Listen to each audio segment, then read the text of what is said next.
Olá pessoal, tudo bem com vocês? Então, hoje nós vamos começar nossa aula falando sobre a parte de potência elétrica, certo? Então, vamos iniciar a nossa aula sobre potência elétrica, né? Bem, vamos lá. Aqui. Opa, aqui. Bem, gente, por que falar sobre potência elétrica afinal, né? A potência elétrica, ela está vinculada na realidade sobre a questão da energia convertida, né? Então, o que seria isso, professor? Na realidade, é aquilo realmente que nos interessa sobre energia elétrica, né? A energia elétrica, ela não é uma energia propriamente utilizável, né? Isso quer dizer o quê? Quando você utiliza a energia elétrica, você não utiliza ela de forma direta, né? Como energia mecânica. Energia mecânica você utiliza ela para poder produzir movimento, para produzir uma força mecânica, né? Alguma coisa do gênero. Agora a energia elétrica não. A energia elétrica ela é sempre utilizada de forma indireta, né? Ou seja, a gente sempre utiliza ela utilizando através de uma conversão. Então, por exemplo, você utiliza a energia elétrica para converter em calor, você utiliza a energia elétrica para converter em luz, você utiliza a energia elétrica quando você quer movimento, você utiliza a energia elétrica, né, para poder, por exemplo, produzir trocas térmicas, né, e assim por diante, né, transmitir informação e assim por diante. Ou seja, a energia elétrica, na realidade, ela é sempre um coringa, né, ela é o gato, né, vamos supor assim, de uma jogada de truco, certo? Então, assim, ela é o coringa da jogada. Né? Então, ela, por isso que quando você fala em energia elétrica, a potência, ela é uma grandeza física muito importante, porque ela está sempre vinculada a essa, como eu coloquei aqui na palavrinha, né, a energia convertida, certo? Bem, por definição, a energia elétrica, na verdade, né, qualquer como energia, tudo mais, a parte de potência, a potência ela é, na verdade, definida pela parte de trabalho, né, que representa a energia convertida, em função do tempo, certo? Então, vocês podem perceber que nós temos aqui a parte do trabalho dividida pelo tempo. Se você aplicar a primeira lei de Ohms, né, que nós temos o nosso querido Uri aqui, ó, você vai ter essas três grandezas, né? Por que isso? Bem, aí nós vamos ter que lembrar de algumas coisas, né? Primeira delas é que você tem que lembrar que potência, né, na realidade, aqui trabalho, ela representa energia potencial, certo? E aí você tem algumas relações, né, que você pode fazer aqui com a energia potencial, certo? Com essa questão da definição de trabalho e tudo mais. Então, existe algumas coisas que lá da parte eletrostática, certo? Que eu não acabei, inclusive, né, no momento anterior, a gente vai ter que fazer uma leve revisão, ok? Mas se você fizer a substituição correta, dentro dessas definições, vamos encontrar a primeira equação, que é a equação do π, que a gente diz, né, que você vai ter a potência é igual a corrente elétrica vezes a tensão.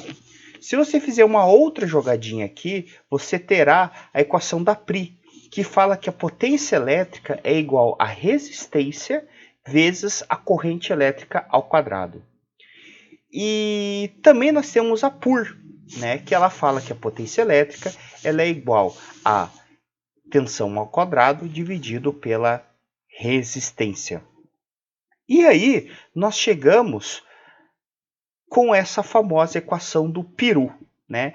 O Peru, pessoal, ela é o quarteto que define qualquer relação da parte de eletricidade. O Peru resolve tudo, pessoal. O Peru é fenomenal, né? Cuidado com as partes pejorativas do negócio, né? O peru, né? Qual um peru? Então, assim, o peru você tem que tomar cuidado com as unidades dele. Então, você tem o P que representa a potência, certo? Ó, então, watts, né? Lembrando que é lá da parte lá da energia mecânica, de potência mecânica, aquela coisa toda lá. Então, nós temos o watts, nós temos a corrente, nós temos que é medida em amperes, nós temos a resistência elétrica, que é medida em ohms, né? E nós temos a tensão elétrica, que é medida em volts, certo? Vamos dar uma lembradinha aqui em cada um deles. Potência representa a energia convertida. A corrente elétrica representa o fluxo de carga em função do tempo. A resistência elétrica representa aquela grandeza física que representa a resistência à passagem da corrente elétrica, que tem dois efeitos importantes, que são, primeira parte, a conversão de energia elétrica em efeito Joule, certo? Em calor, e a segunda, a queda de dDp. E nós temos o volt. O que seria a tensão, né? A diferença de potencial? Seria a energia associada a cada coulomb de carga, ou seja, cada eletrinho ele carrega uma quantidade de energia elétrica, certo? Seria então a quantidade de energia por coulomb de carga, ou seja, a quantidade de energia por, entre aspas, tá? Quantidade de energia por elétron, certo? Seria uma coisa associada a isto, certo? Então você sempre lembra dessas questões aqui, ok? Bem, para poder falar um pouquinho mais para vocês aqui, eu vou deixar esse link desse vídeo para vocês, que é da série Viagem e Eletricidade, certo? Que ele explica para vocês por que nós precisamos, por exemplo, na parte sobre transmissão de energia, por que as usinas hidrelétricas e a rede de transmissão tende a elevar a tensão, certo? Então é um vídeo bastante inteligente, bastante explicativo. Obviamente eu não vou explicar aqui para vocês, não vou deixar isso aqui passando, né? Eu vou deixar o link para vocês poderem acessar no YouTube, mas é um vídeo bastante inteligente, né? Esse volts para ir mais longe, como toda a série Viagem e Eletricidade, Voyage à Eletricidade, né? É uma série francesa. Então vocês podem acessar lá com toda a fidelidade, certo? Então vocês podem acessar lá. Mas já dando uma olhadinha para vocês aqui, o que acontece, né, gente? Uma coisa bem interessante. Quando você olha essas questões aqui, ó, né, sobre a questão de tensão, a gente percebe uma coisa bastante interessante. Primeiro, eu estava inclusive agora instalando um chuveiro aqui em casa, né? E eu estava fazendo a instalação do chuveiro aqui em casa. E o que eu percebi, né? Eu tinha um chuveiro, dois chuveiros, um chuveiro com a mesma potência 5.700 watts em 127 volts e 220 volts. Só que a gente percebe que se você analisar aqui a questão da tensão, tu vai perceber que na realidade a corrente elétrica para 127 ela é uma corrente elétrica relativamente menor, né? Por que isso? Por causa que, e melhor dizendo, 220 ela é menor. Por quê? Por causa que cada elétron, cada coulomb de carga, ela carrega uma quantidade de energia maior, certo? Então, para poder alimentar a mesma potência, eu preciso de menos coulomb de carga, entendeu? Então, é como se fosse, por exemplo, um descarregar de um navio, né? Então, imagina, por exemplo, aqui em Paranaguá, né, a gente tem, por exemplo, a questão de fazer o descarregamento de navios de adubo, né? Então, você tem, por exemplo, navios lá que tem que descarregar, sei lá, 50 mil toneladas de carga, né? Então, se você tiver caminhões pequenos, né? Então, representa, por exemplo, elétrons que tenham pouca tensão, né? Você irá precisar de mais volume de viagem. Enquanto que se você tiver, por exemplo, por exemplo, caminhões com maior capacidade, ou seja, por exemplo, elétrons que estejam numa maior tensão, representa que você irá precisar de menos elétrons, certo? Então seria essa analogia, né? Então seria que quanto maior a tensão, menos elétrons eu vou precisar, ou seja, menos corrente eu vou precisar para poder transmitir a mesma potência, certo? E essa que é a jogada que os caras utilizam para poder fazer a transmissão de altas potências, né? Em grandes distâncias também.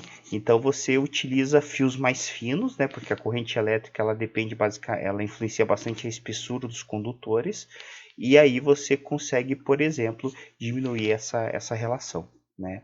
E aí você consegue fazer uma outra jogada também, diminuindo a corrente elétrica, você tem menos potência dissipada, né? E aí você consegue perceber que a potência também depende da resistência elétrica, então menos aquecimento de fios e tudo mais. Fala pessoal, então resolvendo esse exercício aqui sobre potência, vamos lá. Então, exercício do Enem, né? O eletricista deve instalar um chuveiro, né, com as especificações. Olha aqui, ó, as nossas especificações, né? 220V, 4.400W, 6.800W, né? Vamos lá, assinalar isso aqui é importante.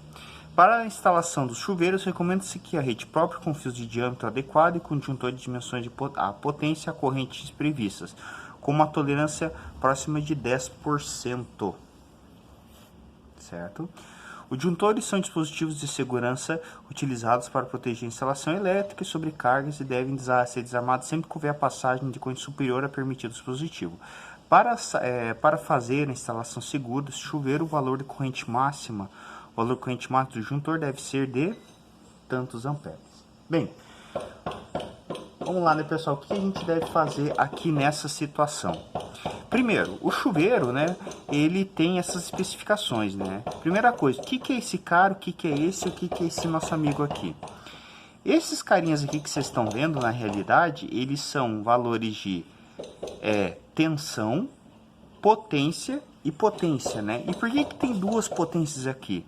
Porque o chuveiro, na verdade, ele tem três temperaturas, né? Uma temperatura fria, que quando ele está no modo desligado, temperatura morno, que é esse aqui, e a temperatura quente, que é esta, certo?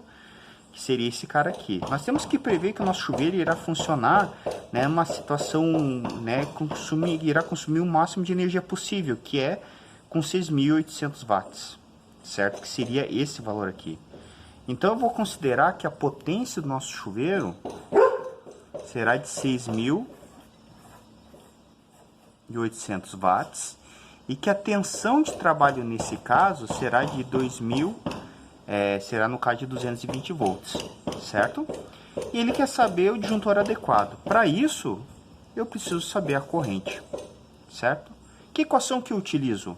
Ó, já está aqui, ó, certo? Eu utilizo a equação do Pio, ou equação do PUI, seja o que vocês quiserem chamar, certo? Só substituo os dados.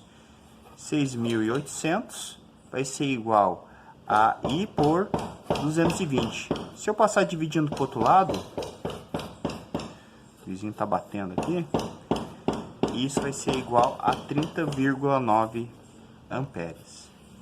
O disjuntor sempre deve ser um valor próximo a esse, e ele valou uma tolerância de 10%. O que seria isso, né? 10% mais ou menos desse valor aqui vai dar aproximadamente de 3 amperes. Então quer dizer que o nosso disjuntor ele deve trabalhar entre aproximadamente 27 amperes e aproximadamente 33 amperes. Então ele vai trabalhar nessa faixa aqui. Então se você deixar, por exemplo, se tivesse um disjuntor de 32, é bem possível que ele fosse desarmar, certo? Se você tivesse um disjuntor de 30 amperes, ele também iria desarmar, porque você não pode deixar muito na margem dele, né? Se tivesse um disjuntor de exatamente 30,9, ele também iria desarmar, porque tem as flutuações de energia, né? Porque nunca é um valor exato. Então a gente deve se deixar o próximo, né? Ou seja, você tem que deixar um próximo dessa margem de tolerância aqui. No caso, de 35 amperes. Certo? Se você deixar de 40, ele está muito fora, certo? Por causa que ele não vai estar protegendo o circuito. Se você deixar de 35, ele vai estar fora dessa margem de trabalho dele, certo? Porque ele vai estar trabalhando dentro dessa tolerância de 10% aqui, e ao mesmo tempo ele vai estar protegendo o circuito, porque se ele fugir dessa tolerância, certo? Ele vai desarmar, que seria no caso o 35 amperes. Beleza, meus queridos?